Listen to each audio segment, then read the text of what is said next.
That's been stated by most traditional theologians. And that's kind of a pastoral adaptation off of the moral statement. But much more needs to be said, otherwise you can mislead people into what you're saying. You know. Yes? Mm-hmm.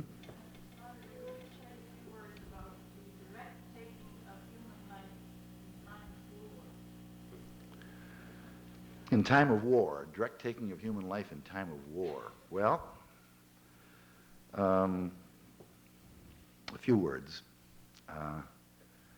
There are those who argue that you may never directly take human life. For example, Germain Grisset,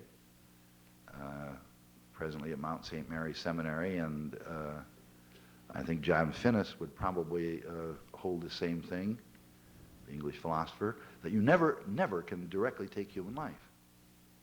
Therefore, they would say, I know Germain Grisset would reject capital punishment outright. Self-defense, he would explain in terms of indirect. It's indirect. He's got a little twist on the way he understands St. Thomas on that. And he would say that any killing in war that occurs must be indirect. You know. Well, there are others who say that, no, you've got a warfare, once it's justifiable self-defense, is you don't have to worry about whether it's direct or indirect. You see, you're in a context where you have a justifiable reason for resisting forcefully, and to justify it in terms of directness or indirectness is redundant and really doesn't say that much. That would be the more traditional point of view. For centuries, theologians justified individual self-defense as a legitimate means. That means it was direct. A legitimate means to protect myself. And they would say the same thing about warfare. Now, there are certain actions within war that can be looked at in terms of direct-indirect distinction, but killing in war in general, I would say, does not have to conform to, it's justifiable even if direct at times. But this again is a very technical thing and gets you into a long discussion about the rule of double effect, and this is not the night for that. Yes?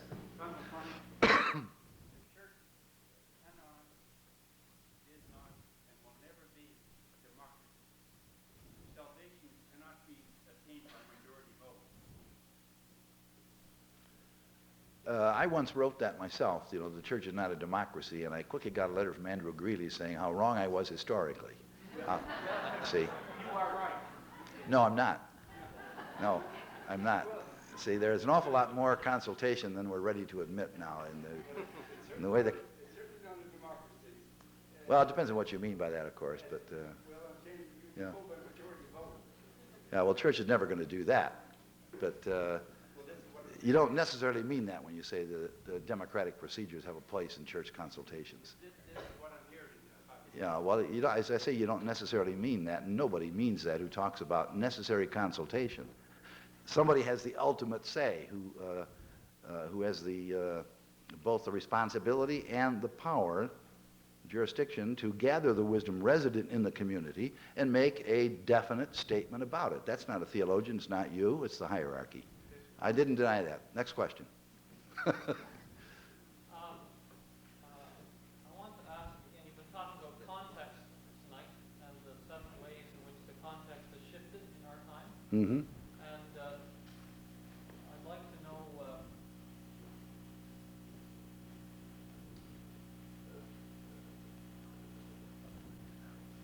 I'm struggling how to formulate my question.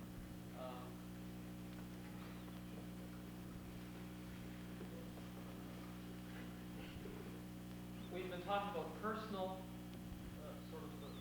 personal morality on the one side and social morality on the other. Mm-hmm. I'm wondering if there are ways in which the church can help people, as you put it, prioritize the approaches in terms of importance, if you will, between those things that we see as social problems, mm-hmm. those sort of personal moral problems. Are there ways in which we can approach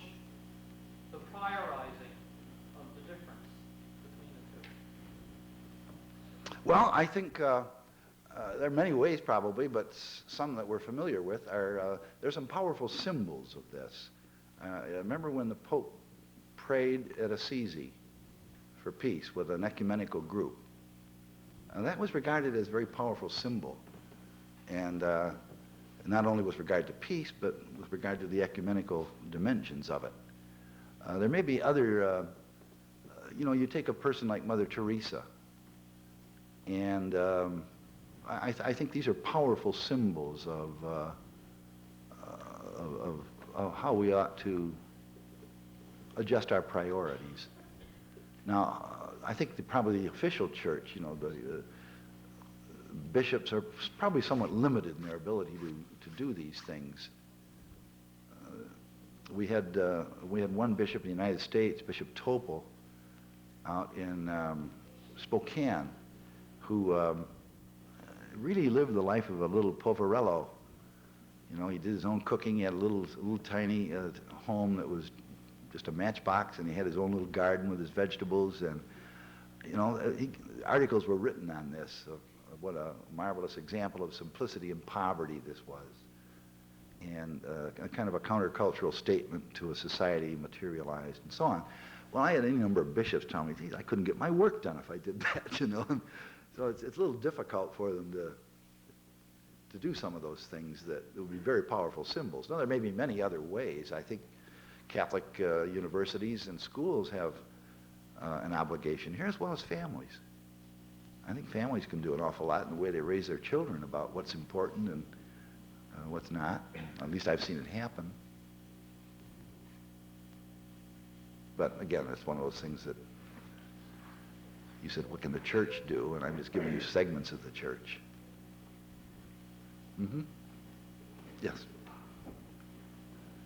Do you think that high on the moral agenda now, we should place sexism, not only in society in general, but in the church in particular? It may be partially a product of our new sensibilities and equality in the church, that the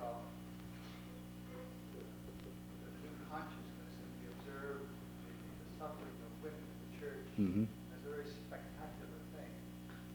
Mm-hmm. Is your idea of the importance of this upon the whole list of, say, denials of possible expression and collaboration in the church, one of urgency? That last was a little different question, wasn't it? The collaboration, and I thought you were talking about sexism. Well, it seems to me, if we're listening to, that is, if I'm hearing from friends and acquaintances what's being felt, that women in the church today have a sense of being oppressed. Mm-hmm. And they see that as sexist. How many women are silent? That seems to be a moral issue. And I'm asking, how do you read that? Does not take on an increasing importance to certain? Well, I think so. I mean, I've been made to feel this myself as a male in the church by women. And, at first you tend, I'm speaking for myself now, maybe some of you will share this, but at first I kind of resisted the idea, but it's been too persistent and too eloquent for me to say that it's not true. And even now we're at the point where the bishops are drawing up a statement in which they admit the pervasive sexism in the church, in its structures, its actions, and that's a moral wrong. And I think it's very important. Where is it on the list? Well, I'm sure that many women would say it's very high on the list. Some others, I know people who are women who are very deeply opposed to it, but I'd have to say, from my own point of view, that it'd be a very important social issue. Just how important, and we've got a massive problem of racism. But sexism has been there a long, long time, and we're just only recently aware of it, I suppose, in the last 20 years or so.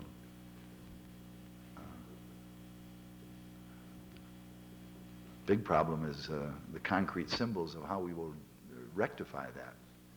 You get into little, non-controversial issues like women's ordination and things like that. But,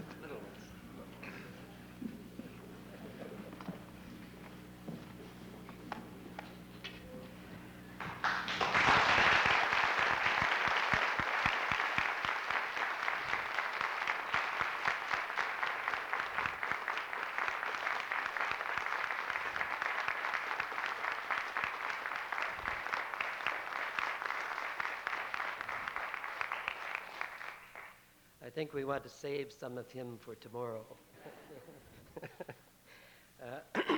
I would like to ask a student of ours, Jillian Enright, to come and thank Father McCormick.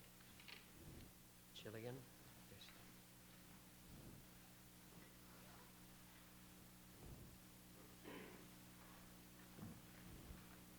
Hi. I've been sitting up there thinking about through your whole talk, and I think one of the reasons I didn't ask a question was that my mind is going so fast, I don't know how to ask a question at this point in time. Let's see now. I feel that the way to thank you for myself is the idea as a woman and as a student at the Mount who's been challenging herself to reunite herself within our Catholic religion. Your talk challenged me. It made me look at my own journey, my morals and my social and cultural beliefs, my feminist beliefs. And I feel that that's pretty much where you left me at.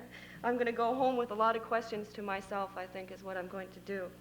And it's too bad, I feel, that we have to leave it at this, because I think that there's a lot more to discuss, and that we left it at the context, and that I feel that we have to bring it down from theory to practice. And in my life, it's where the practice is that I have to search for. So thank you.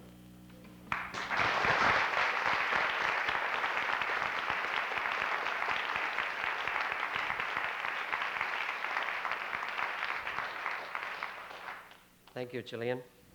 I'd like to remind you before we leave that the lectures proceed tomorrow, continue tomorrow.